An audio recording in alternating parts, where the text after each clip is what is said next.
আজকে আমি আলোচনা করব প্রাইমারি শিক্ষক নিয়োগ সার্কুলার 2025 নিয়ে। আপনারা হয়তোবা এরই মধ্যে বিভিন্ন ওয়েবসাইট থেকে জানতে পেরেছেন এইবার কিন্তু প্রায় 40,000 পদ শূন্য হতে যাচ্ছে। হ্যাঁ, আপনি ঠিকই শুনেছেন, প্রায় 40,000 পদ শূন্য হতে যাচ্ছে।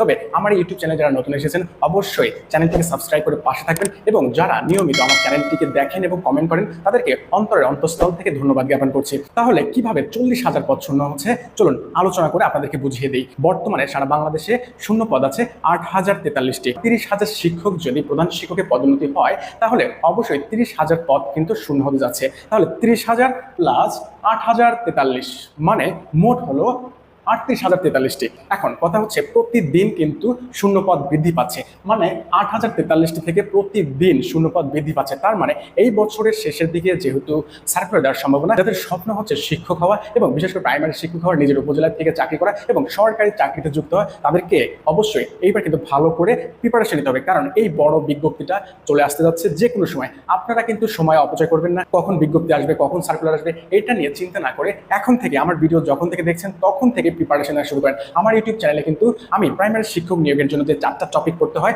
বাংলা, ইংরেজি, অঙ্ক, সাধারণ জ্ঞান, সেই 4টা টপিকের উপরে সাজেশন ভিত্তিক ভিডিও আপলোড করেছি।